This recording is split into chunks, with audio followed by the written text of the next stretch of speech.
Hello everyone, I hope you all are doing fine. We'll continue our discussion, Chapter 1, Understanding Diversity. And we discussed few topics in the last class. I talked about making friends, how diversity is different from inequality. And I also started to discuss about the caste system. So in the last class, I talked about that we have in India, we've got a caste system where I told you we've been divided into four castes, right? So those four castes have a different story to tell. So if you go and ask a normal Hindu person to explain about the nature of caste system, he or she would definitely talk about Brahma, the story of Brahma, who got four heads here, and he's the god whom we used to worship. So, according to one of the ancient texts that you've already read with me, studied with me, Rig Veda in history. So, according to this ancient text of Rig Veda, the division of Indian society was based on Brahma's divine manifestation of four groups. The priest and the teachers were cast from his mouth.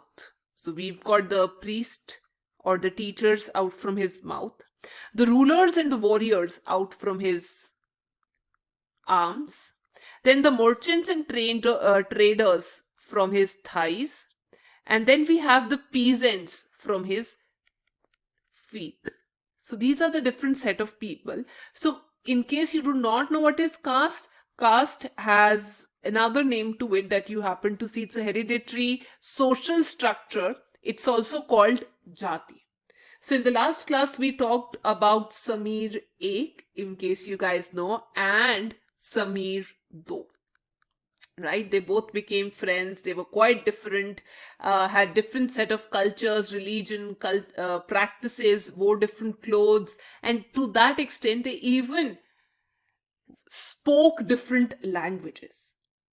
Now, I'm sure a lot of you, if I ask you which is your favorite story or what do you like to see on TV, you'll have different preferences. Some of you would say, Arey ma'am, I like to hear more of fairy tale stories. Some of you like to hear more of adventurous stories. Some of you like to hear more of stories related to animals. And many of you even would like to hear stories of ghosts. Isn't that true? Is there any other kind of stories that you like to hear? Let me know in the comment section. So many people feel happy when they read a story. They get a lot of ideas. But the people who are writing these stories, they get ideas from one place or the other, right? It could be their own imagination that they are using, right? They might be observing the real life of different people from where they got the idea to write the stories, or maybe reading different kinds of books to write stories. Some of them even lived in the forest very close to the animals from where they got the ideas. Some of them used to read about the kings and got to know more about them and wrote different kinds of stories. So I'm sure you guys might have read a lot of stories in English related to, and some of the stories might have some childhood memories. For example, I'm sure you might have read about Jack and Jill, Humpty Dumpty. Not a story, but a poem. A lot of imagination, a lot of creativity goes behind that. I hope you're not gone back in the timeline to your childhood days when your mom used to narrate all those stories. So that is the point here. Imagine you're hearing a story, reading a story, and that story is from a different set of people who live at a different place, who wear different type of clothes, who have different cultures. But imagine another scenario. So this is when I say that there is a lot of diversity. But imagine there's another scenario where the world is in black and white. Or maybe let's say we've just got two colors where people live, either wear red clothes or maybe white clothes. All of them probably wear the same set of clothes, and they eat the same food. And we've got just two animals. One of the animals would be, let's say, deer, and the second one would be cat. Do you think there would be any creativity attached to it? No. You won't get to know, the different animals. For example, there's snake, elephant, tiger, lion, leopard, giraffe. From where would you get to know? So that makes our life so interesting. Imagine eating the same set of food every day. You'll say, Mom, I am sick of it. I don't want to eat it over and over again. No, you always need junk food to fill in your appetite. You always need something different: Chinese, Italian, Indian, South Indian, different cuisines, right? So that is diversity, which means there is lack of uniformity when I talk of the word diversity. I hope this chapter is going very well, but there is a difference when I talk of diversity. Diversity makes sure that everything is unique. Everything has a unique taste in it. When you taste something, Maggie has a different taste. Your butter chicken has a different taste. Your upma has a different taste. Dosa has a different taste. It is unique. So why can't we understand this concept that every person living on this planet Earth is also unique? Let's talk about diversity in India. We, the people of India, living in so many states, we eat different type of food, we celebrate different type of festivals, we practice different type of religions, and to that extent we even speak different kind of languages. That makes us unique. That makes us special. And in case you guys know, some time back we didn't have means of transportation that we have now. Back then we didn't have any train, aeroplane, so people used to walk from one place to another. Either they used to take help of horse, either they used to take help of camels, or at max they used to walk on foot from one place to another. So how did this diversity came into practice? So imagine, let's say you're living some place here, Madhya Pradesh in Bhopal, and you're very excited to eat saag and makki di roti, and you want to travel to Punjab. Either at that time people used to get engaged, like they were basically trading. They were going from one place to another place to sell their stuff. And once they reach on foot from one state to another, it was quite a journey. Coming back to that place they would have to give it a second thought. Imagine I ask you to walk all the way to your school, provided it's 5 kilometers away. You'll say, Mom, you better come and pick me up in the car, or maybe on the cycle, or maybe on Activa. So once people used to have the courage to go and move to another place or travel to another place to look how the people live there, they definitely would stay there for some time.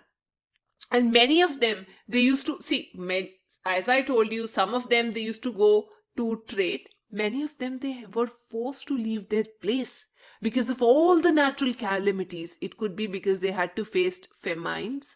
It could be they had to face some sort of drought, which didn't leave enough food for them to survive. Or maybe there could be another human-made factor, that is war. So they started to look for different places. And when you manage to go to another place, you definitely would have to accept their culture, their tradition, the way they eat, the way they sing. Different culture gives a new thinking to you. Today, we've got pop music, a lot of remix songs coming up. So that is intermixing of culture. A lot of Americans have been seen dancing to the tunes of Punjabi songs. That is intermixing of culture. That is infusion. That is fusion that takes place. So definitely different parts, different places played a very important role, especially if I talk of the culture. Culture shaped the life of people. Different regions had different cultural practices, and when people went from one area to another, they would have to accept the culture and also share their culture. So the diversity comes to practice when people living in a particular geographical area, they move to another area, they accept their culture. Now imagine, okay, I'll give you another picture. Let's say there is somebody living very near to the coast, and there's somebody living up hills. They're diverse. It's not that the people living up hills are inferior to the ones living at the coastal area, but they have a different lifestyle altogether because of the available climatic conditions. They wear different types of clothes, they eat different kind of food, they have different kind of work options available with them. And often we've heard that if you live in a city, you're most of the time engaged with your own work and you seldom get time to grow vegetables. So different people who are engaged in different activities, they are also diverse, no? Not only the area would specify, but also people living in a particular state, many of them would have different occupation. A lot of this has been contributed because has been there because of the geographical condition, the geographical factors has added to the diversity. What kind of food they eat, what kind of clothes they wear, what kind of work they do, it's quite different. Look at your family. Your mother does not wear the same set of clothes as your father does. You do not wear the same set of clothes as your friend does. You don't like what your friend eats, and sometimes your friend does not like what your favorite dish is. There's a lot of diversity. Let's make it more clear. Let me explain the case of Ladakh. Here, you've got Ladakh. Let's talk about Ladakh and talk about Kerala. So the Ladakh area, which is the desert or the mountainous area, here there's less possibility of people being engaged in agriculture. Right? We don't see a lot of people engaged in agriculture. They have different occupation. They might be engaged in wool. But I hope you've heard about Pashmina shawls. But if I talk of the people living in Kerala, they have a different lifestyle. This here is very, very famous. The Kerala state is very, very famous for its spices. A lot of Arab traders came here, right? And they got with them Christianity. So Christianity spread out wild here. We've got a lot of tourist spots. We go to the beaches. They've got fishing centers here. Different religions are being practiced. Judaism, Islam, Christianity, Hinduism, Buddhism. So these people who live on rice, fish, vegetables, they're quite different from those whose main existence is based on wool, their own tradition, silk, textiles, carpets. This is what the people of Ladakh are engaged in. Doesn't that make us very different, yet we are having those geographical barriers?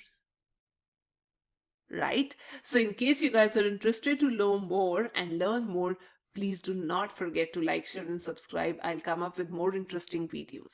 Thank you.